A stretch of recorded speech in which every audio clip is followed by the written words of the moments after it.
여러분 반갑습니다. 마태복음 말씀 묵상 시간입니다. 여러분 보고 싶었습니다. 말씀을 나누고 싶었습니다. 제가 한 이틀 정도 여러분 묵상 해설을 쉬었는데 보시다시피 제 목소리가 현재 정상은 아닙니다. 하지만 여러분 이 정도는 굉장히 많이 회복된 편입니다. 어제와 그제 한 3일 정도 제 목소리가 완전히 쉬어서 목소리가 제대로 나오지 못했습니다. 그래서 부득이하게 묵상 해설을 쉬었던 점 여러분 양해 부탁드립니다. 여러분 우리는 지금 마태복음 묵상하고 있는 중인데 특별히 오늘 말씀은 마태복음 9장 27절에서 38절까지 말씀입니다. 이런 마태복음 1단락이 1장 1절에서 4장 11절까지 말씀입니다. 그리고 이 단락이 4장 12절에서 오늘 말씀 9장 38절까지라고 볼 수 있습니다. 1장 1절에서 4장 11절까지의 말씀은 예수님의 언약의 계보, 아브라함과 다윗의 자손 예수 그리스도의 계보라 하면서 시작된 그 족보가 나오지 않습니까? 이것은 단순한 어떤 족보의 명단이 아니라 예수님께서 언약의 주로 이 땅에 오셨다 하는 것을 보여주었습니다. 예수님께서 태어나시는 장면이 뒤어서 나오게 되죠. 그런데 헤롯이라고 하는 왕이 그 아기 왕 예수를 죽이려고 했습니다. 하지만 하나님의 도우심으로 예수님은 애굽에 내려갔다가 다시 갈릴리 나사렛으로 돌아오게 됩니다. 이것은 단지 피신했다가 돌아오는 이런 정도가 아니라 예수님께서 이제 새 출애굽을 이루실 진정한 구원자다 하는 것을 보여주신 것입니다. 그 이후 예수님께서 이제 세례 요한에게 세례를 받으시죠. 여러분 세례라고 하는 것은 물 아래로 들어갔다가 물 위로 나오는 것입니다. 물 아래로 들어가는 것은 죽음을 경험하는 것이고 물 위로 올라오는 것은 다시 살아나는 것을 체험하는 것입니다. 다시 말해서 죄를 고백한 자 그들은 그 죄에 대해서 죽고 그리고 다시 하나님의 백성으로 살아난다 하는 것, 하나님 백성으로 새롭게 태어나는 것, 이것이 세례 사건이다라고 볼 수 있습니다. 근데 예수님은 여러분 죄가 있습니까? 죄가 없기 때문에 세례 받을 일도 없지요. 그런데 예수님은 죄가 없으시면서도 세례를 받으십니다. 이 세례는 예수님의 죄에 대한 세례가 아니라 모든 인류를 위한 세례다라고 볼 수 있습니다. 예수님께서 받으시는 진정한 세례는 사실 이 물 세례가 아니라 십자가의 죽으심과 그의 부활하심입니다. 마치 물 밑으로 들어가면 죽고 물 위로 올라오면 살듯이 예수님께서는 십자가 위에서 죽으시고 그리고 하나님의 이 생명의 능력으로 다시 부활하십니다. 그래서 예수님의 이 십자가와 부활이 진정한 세례 사건이다라고 볼 수 있습니다. 우리가 이 땅에서 세례를 받는 것은 예수님을 믿음으로 성령께서 우리 안에 임재하시는 것입니다. 그래서 우리가 물 세례를 받는 것과 동시에 우리는 성령 세례를 받는 것입니다. 우리가 예수님을 믿고 성령이 우리 안에 내주하시면서 이제는 우리가 하나님 백성으로 자녀로 새롭게 태어나서 하나님 말씀의 통치를 성령을 통해서 받는 것, 이것이 진정한 세례 사건이다 하는 것을 말씀을 드렸습니다. 예수님께서 세례를 받으시고 성령에 이끌려서 광야에서 사단에게 시험을 받으시죠. 이 세 가지 시험은 구약의 광야 백성들이 받았던 시험입니다. 똥에 대한 시험, 또 정상의 이 명예에 대한 시험, 그리고 누구에게 경배할 것인가에 대한 왕이 누구인가를 고백하는 시험. 여러분 이 모든 시험을 예수님께서 이겨내셨습니다. 그러면서 우리에게 진정한 살 길을 보여주시는 것이죠.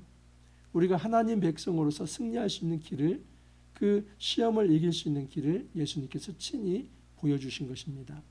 자, 이제 5장부터 9장까지가 아주 본격적인 하나님 나라 복음 선포라고 볼 수 있는데 5장에서 7장이 그 유명한 산상수훈입니다. 예수님께서 새 언약의 주, 또 새 출애굽을 이룰 진정한 주님으로 이 땅에 오셨습니다. 구약의 모세가 시내산에서 하나님 말씀을 받았던 것처럼 예수님께서 산 위에서 새 계명을 선포하십니다. 첫 번째 팔복이 나왔죠. 이 팔복이 굉장히 중요한 원리가 있다고 말씀을 드렸습니다. 천국에 대해서, 의에 대해서 말한 것이 팔복입니다. 여러분, 이 산상수훈은 종말론적 천국, 이 하나님 나라가 예수님을 통해서 이루어지고 예수를 믿는 모든 이들이 하나님 백성이 되어서 그들이 바리새인과 서기관보다 더 나으니 바로 새 계명, 이 사랑의 계명을 지켜야 할 자라 하는 것을 이 산상수훈이 보여주는 것입니다. 자, 이것이 천국 복음입니다. 그리고 8장에서 9장은 10가지의 이제 이 기적이 나옵니다. 나병 환자를 고치셨죠. 또 백부장 하인의 중풍병을 고치고 베드로의 장모의 열병을 고치고 바람과 바다를 꾸짖었습니다. 군대 귀신을 쫓아냈고 중풍병자를 고치시고 혈루병 걸린 여인을 고치시고 또 이제 관리의 딸을 고치시고 오늘 본문에 의하면 두 맹인과 귀신 들린 자를 이제 쫓아냅니다. 여러분, 이렇게 10가지 어떤 기적이 나타나는데 예수님은 그 기적을 하늘의 능력으로 가져오신 분입니다. 자, 이것이 어떻게 이제 하나님 나라 복음과 연결이 되냐면 여러분, 마태복음 4장 23절이 이렇게 시작이 됩니다. 예수께서 온 갈릴리에 두루 다니사 그들의 온 회당에서 가르치시며 천국 복음을 전파하시며 백성 중에 모든 병과 모든 악한 것을 고치시니. 여러분, 이 말씀이 마태복음 9장 35절에 그대로 기록이 됩니다. 예수께서 모든 도시와 마을에 두루 다니사 그들의 회당에서 가르치시며 천국 복음을 전파하시며 모든 병과 모든 약한 것을 고치시니라. 여기 보면 회당에서 가르치시며 천국 복음을 전파하시며 모든 병과 모든 약한 것을 고치신다 하는 이 9장 35절은 지금 마태복음 4장 23절과 똑같습니다. 그렇기 때문에 마태복음 4장 23절과 9장 35절이 수미상관, 영어로 말하면 인클루지오를 이룬다라고 보는 것입니다. 그래서 이 4장과 9장은 하나의 틀을 마련해 주는데 여러분, 이 4장에서 천국 복음에 대한 얘기를 하는데 5장에서 7장이 바로 4장 23절에서 말한 천국 복음을 전파하는 것입니다. 예수님께서 말씀하신 그 천국 복음이 5장에서 7장에 이 산상수훈의 말씀으로 전달되신 것이죠. 그 다음에 백성 중에 모든 병과 모든 악한 것을 고치셨다. 이 능력이 나타나죠. 그게 바로 8장에서 9장까지 아까 방금 말씀을 드린 10가지의 기적으로 나타난 겁니다. 그렇기 때문에 이 5장에서 9장까지는 예수님의 복음 선포와 그리고 이 어떤 기적의 나타남이다라고 이렇게 요약할 수 있고 이것이 바로 천국이 이 땅에 도래하는 것이다라고 말할 수 있습니다. 여러분, 예수님께서 하나님 나라를 이 땅에 가져오실 때에 단지 말씀만이 아닙니다. 이 산상수훈 5장에서 7장까지의 그 말씀과 함께 지금 하나님 나라가 어떻게 너희들에게 현실이 되는가 하는 것을 눈으로 보고 귀로 듣고 또 손으로 만져볼 만큼 그렇게 검증될 수 있도록 우리 하나님, 우리 예수님께서 이 땅에서 이 하나님 나라가 도래하는 것을 보여주신 것입니다. 그것이 바로 10가지의 기적으로 나타난 것입니다. 자, 이제 오늘 마지막에 이 10가지 기적 중에 2가지 기적이 더 나타나는데 27절에 보면 예수께서 거기에서 떠나가실새 두 맹인이 따라오며 소리질러 이르되 다윗의 자손이여 우리를 불쌍히 여기소서 하더니. 여러분, 여기 다윗의 자손이여 하는 것은 메시아 칭호입니다. 다윗의 자손이라고 하는 것은 이 땅에 다윗의 자손 왕이 오실 텐데 그 왕이 바로 메시아다, 그것을 의미하는 것입니다. 예수님은 이 다윗의 자손이라는 칭호를 받으십니다. 여러분, 근데 누가 그 얘기를 합니까? 두 맹인이 그 얘기를 합니다. 지금 다른 사람들은 사실은 예수를 좇으면서도 이 용어를 잘 쓰지 않았습니다. 그렇지만 이 맹인은 앞을 보지 못하면서도 이 예수님을 메시아로 받아들이고 있는 것입니다. 그래서 예수님께서 이렇게 말씀을 합니다. 예수께서 집에 들어가심에 맹인들이 그에게 나아오거늘 예수께서 이르시되 내가 능히 이 일 할 줄을 믿느냐. 여러분, 예수님께서 요구하는 것은 두 맹인에게 믿음을 요구합니다. 지금 내가 너희들을 고쳐줄 것을 너희들은 믿고 신뢰하느냐, 그렇게 묻는 것입니다. 대답하되 주여 그러하오이다. 이에 예수께서 그들의 눈을 만지시며 이르시되 너희 믿음대로 되라 하면서 예수님께서 그 눈먼 자의 눈을 고쳐주십니다. 어떻게요? 그들의 믿음을 보시고 고쳐주신 것입니다. 여러분이 하나님 나라가 이 땅에서 어떻게 실제가 됩니까? 그것은 믿음을 가져야만 합니다. 내 안에 믿음이 없다면 하나님 나라는 나에게 적용되지 않습니다.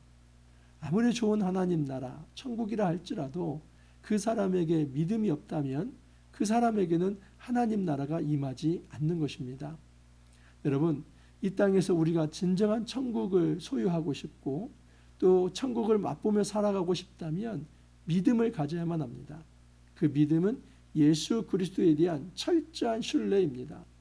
나의 이 눈먼 눈을 뜨게 하여 주시고 또 나의 이 입을 열어주시고 그리고 나의 두 발을 움직여서 이제 하나님 나라 백성으로 살아갈 수 있도록 도와주시는 분, 그분이 바로 예수님이라는 것을 믿고 신뢰하는 것. 여러분, 이 신앙이 있어야만, 이 믿음이 있어야만 바로 하늘의 복, 이 천국 복을 받아들일 수 있습니다. 자, 32절 이하를 보면 또 한 부류의 이제 사람이 나오는데 이 사람은 말을 못하는데 귀신이 들렸습니다. 그들이 나갈 때에 귀신 들려 말 못하는 사람을 예수께 데려오니 귀신이 쫓겨나고 말 못하는 사람이 말하거늘 무리가 놀랍게 여겨 이르되 이스라엘 가운데서 이런 일을 본 적이 없다 하되, 여러분 여기 보면 지금 귀신 들려서 말 못하는 사람이 있습니다. 말 못한다고 해서 다 귀신 들린 거 아닙니다. 하지만 지금 여기에서는 그 말 못하는 사람이 귀신 들렸다라고 얘기를 합니다. 그래서 예수님께서는 그 귀신을 쫓아냅니다. 그래서 그렇게 예수님께서 축계 사역을 하자 무리가 놀랍게 여겨 이르되 이스라엘 가운데서 이런 일을 본 적이 없다라고 얘기를 합니다. 엄청난 하나님의 이적이 일어난 것입니다. 근데 그런 강력한 능력을 보고도 이 바리새인들은 이렇게 얘기합니다. 바리새인들은 이르되 그가 귀신의 왕을 의지하여 귀신을 쫓아낸다 하더라. 여러분, 여기에서 믿음이 갈리는 것이죠.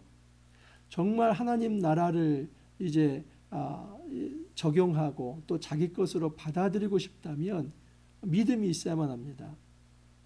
이 두 맹인도 믿음을 가졌고 그리고 이 귀신 들린 사람도 마찬가지로 믿음으로 하나님 앞에 섭니다.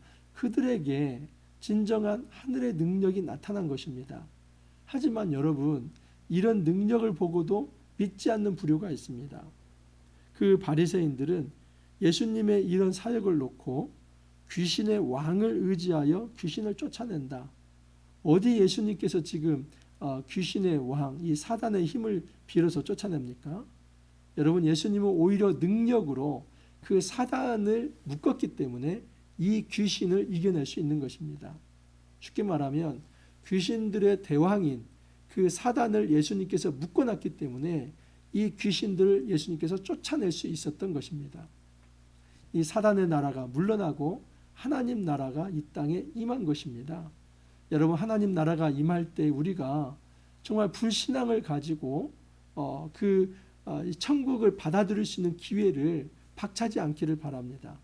우리가 믿음을 가지고 그 천국을 온전히 받아들여서 진정한 축복을 누릴 수 있기를 바랍니다. 35절 이하를 보면 예수님께서 이러한 무리들, 지금까지 10가지 이 기적을 베풀면서 거기에 나와 있는 많은 연약한 자들이 있지 않았습니까? 나병 환자, 또 중풍병 걸린 자, 열병 걸린 자, 또 이 바람과 바다 속에서 아주 이렇게 힘들어하는 이 제자들, 군대 귀신 들린 자, 혈루증으로 앓고 있는 자, 또 이 맹인과 귀신 들린 자. 예수님 보실 때 이 모든 사람들은 정말 이 긍휼히 여길 만한 그런 불쌍한 존재들이었습니다.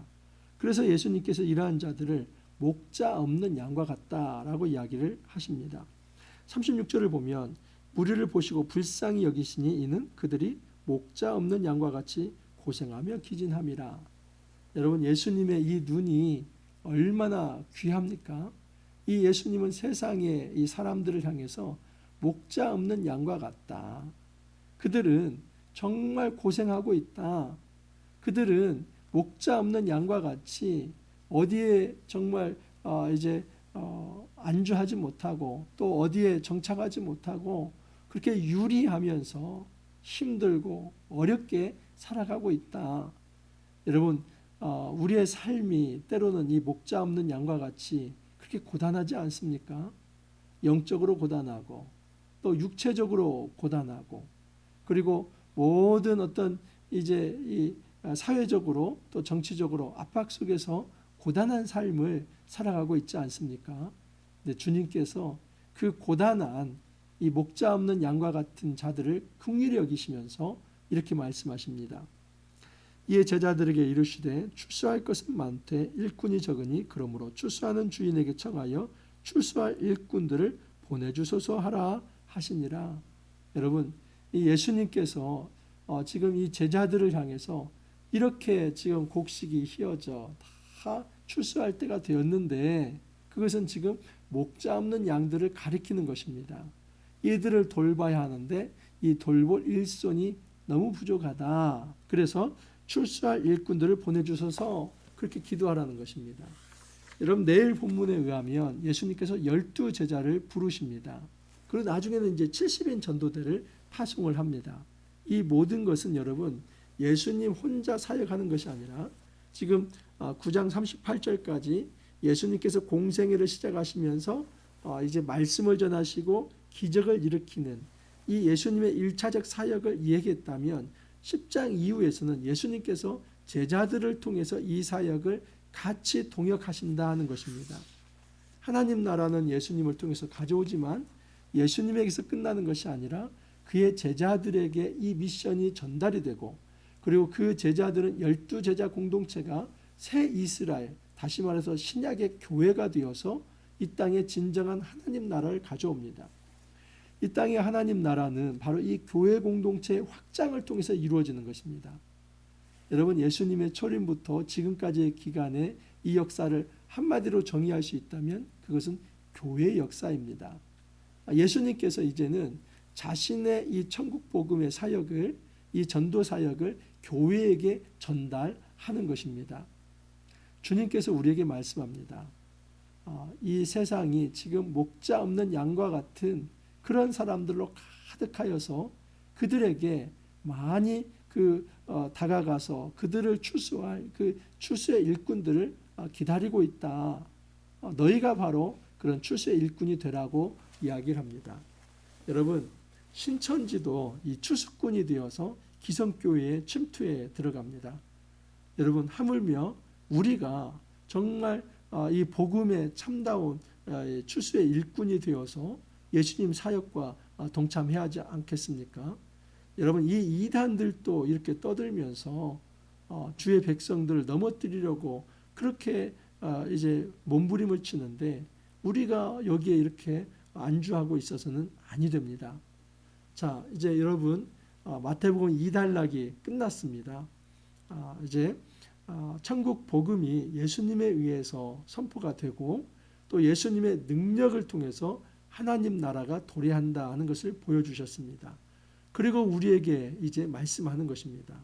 이 땅에 목자 없는 양이 저렇게 유리하며 있는데 너희들이 진정한 추수의 일꾼이 되어서 그들을 가서 건져내라 라고 말씀을 하십니다. 이제 내일 본격적으로 12제자를 부르시면서 새 이스라엘 공동체를 만드시는 장면을 보게 될 텐데 여러분, 우리가 진정한 예수님의 동역자가 되기를 바랍니다. 정말 우리는 자격이 없는 존재이지요. 감히 우리가 어떻게 예수님의 파트너십이 될 수 있을까? 이 동역자가 될 수 있을까? 그런데 주님께서 부르십니다. 이 추수할 일꾼을 부르신다고 하면서 너희들은 나의 동역자라 그렇게 말씀하시면서 우리를 세상에 파송하려고 합니다. 우리가 예수님의 이 긍휼의 마음을 갖기를 바랍니다. 정말 이 하나님 나라가 이루어지는 이 땅에 예수님의 눈을 가지고 우리 주변의 연약한 존재들에게 다가가서 그들에게 복음을 전하고 그들에게 이 하늘의 능력을 선사하면서 그들을 하늘 백성으로 돌이키는 이 귀한 사역을 함께 감당할 수 있기를 간절히 소망합니다. 함께 기도하겠습니다. 주님 감사합니다. 저희들에게 천국 복음을 허락하여 주시고 하나님 나라 복음의 백성으로 살아갈 수 있게 하여 주시니 감사합니다. 주님께서 이 땅을 바라보시며 목자 없는 양과 같이 유리하고 있다 말씀하시고 제자들을 부르시며 너희들이 이제 희어져 추수할 때가 다 된 저 목자 없는 양과 같은 이들에게 나아가서 참된 천국 복음을 전하라고 말씀하여 주십니다. 주님, 우리가 예수님의 눈을 가지고 이 땅에 긍휼의 정신을 가지고 정말 죽음 가운데 헤매고 있는 자들에게 참된 생명의 빛을 전달하며 복음을 전할 수 있는 그 귀한 사역 잘 감당할 수 있도록 은혜를 더하여 주옵소서. 주님 감사하옵고 예수님 이름으로 기도하옵나이다. 아멘. 여러분 함께 힘내기를 바랍니다. 제가 이제 아직 목소리가 잘 돌아오지 않아서 그냥 잔잔하게 지금 말씀을 전달해 드리고 있습니다. 잘 회복되어서 저도 더 힘있게 여러분들에게 이 말씀 전하기를 바랍니다. 여러분 오늘 하루도 성령 안에서 힘있게 또 화이팅 하시고 승리하시고 또 내일 찾아뵙도록 하겠습니다. 감사합니다.